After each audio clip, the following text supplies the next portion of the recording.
welcome back to our YouTube channel. At kung bago ka pa lang dito, don't forget to subscribe, like, and share this video. At for today's vlog ay pupunta po kami sa Palayan at bibisitahin po namin yung aming tinanim na palay. Last 20 days na yata. So, samahan nyo kami. Let's go!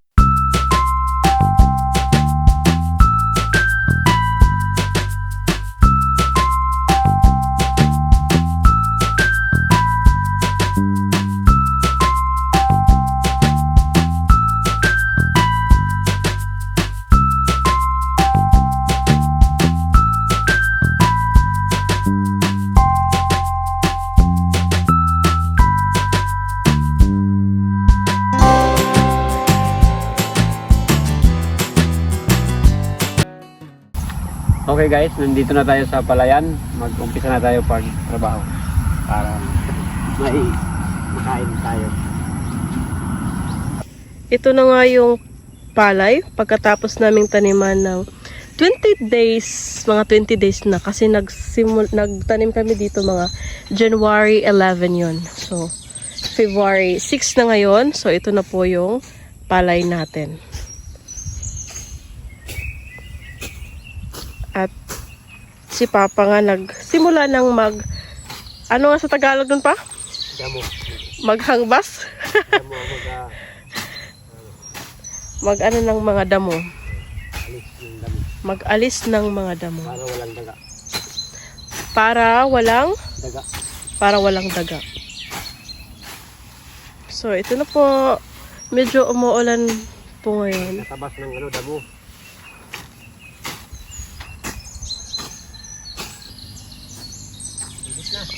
Umuulan na nga.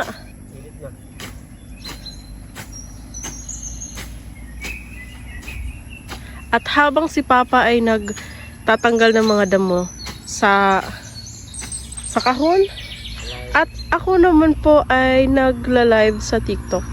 Ayun po yung aking sit-up. Hello to my vlog! Wow!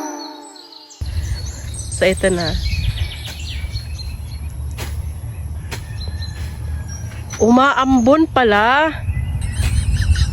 Umaambon. Pasensya na guys kasi hindi talaga kami marunong magtagalog. Kasi Bisaya talaga kami. Surigao nun. Okay lang yan. Umaaraw, umuulan, ang buhay ay sadyang ganyan.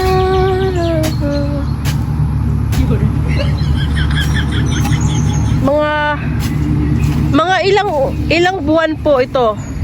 120 days. 20 days pa lang pagkatapos tinaniman. So, mga ilang buwan po itong mga palay bago siya anihin? Mga 3 buwan. So, mga 3 buwan po daw ito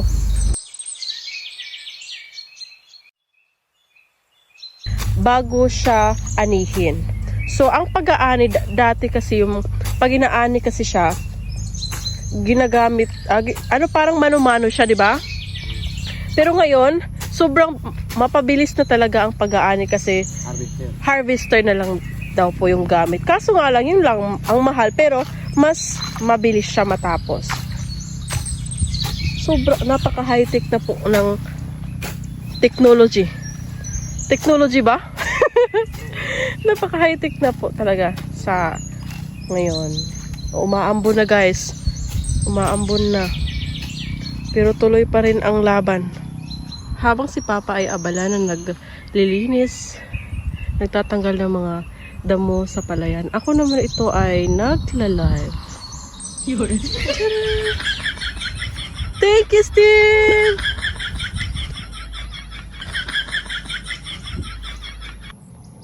Ito na po yung mga palay.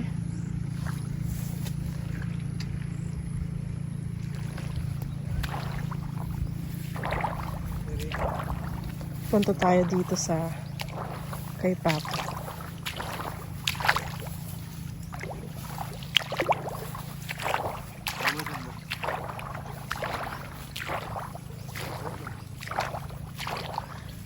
Nagtatanggal si Papa ng mga damo sa palay. Ano po reason or ano ba yun? Para lumaki yung puno nito. Lumaki yung puno ng ng palay. Bakit po tinatanggal yung mga damo para lumaki yung Yung puno ng palay. Lumaki siya. Bunga. para maganda yung bunga. bunga. Bunga ba o? Kaya daw tinatanggal yung mga damo sa palay guys kasi ito po ay para mas madami yung bunga or mas masagana. O, Yung ganun. yung damo, ilibing at para magiging fertilizer din yan. Babalik din yan. Ganyan. Ayun. So yung mga damo na tinatanggal ni Papa Ibinabalik niya. ay binabalik niya, binabaon niya ulit sa lupa. Kasi Malata. organic, Organic. ganun. Parang nagsisilbing fertilizer na rin siya. Kanta. At itong tinaniman nga namin guys is hindi po sa amin tong lupa. Bali, sa amo namin. Mga ilang years na tayo dito? 20, mga ganon? 20. Mga 22 years. 23 years na kami dito guys. Meron din kami dun sa bukid. Meron din tinaniman dun. Malaki din yung ang lawak din ng ng palayan dun. Pero dito malapit lang sa bahay kaya dito na lang kami nagva-vlog.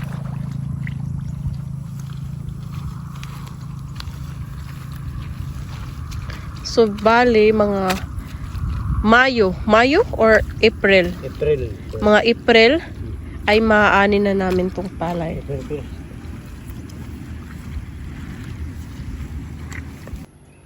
At dito nga sa gilid ng taniman ay meron nga akong nakitang mga bulaklak. Sobrang ganda. Kita niyo yan? Ay, umaambon na nga dito. Pero laban pa rin. Ito, sobrang ganda niya guys. Oh.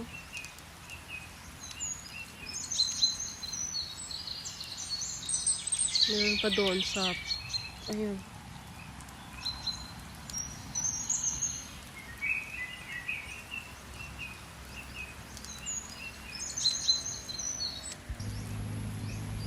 Ayun na guys. Umuulan na nga guys. Kaya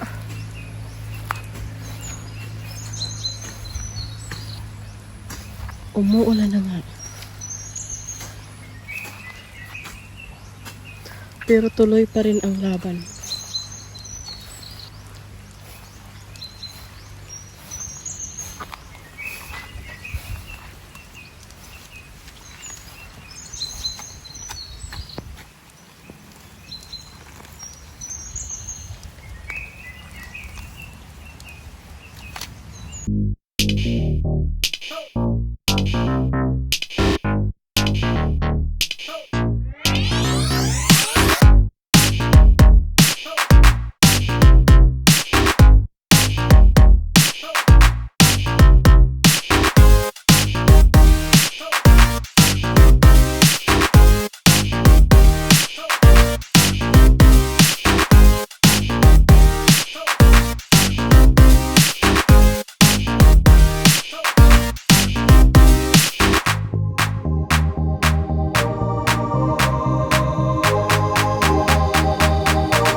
Umuwi na nga ako dito guys kasi sobrang lakas na talaga ng ulan.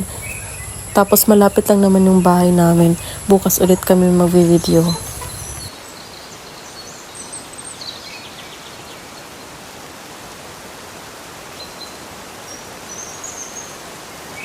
At ito na nga yung bahay namin guys, kung makikita nyo. Ayan, nakatago siya. Tapos meron din kaming prutas dito, kaya mito.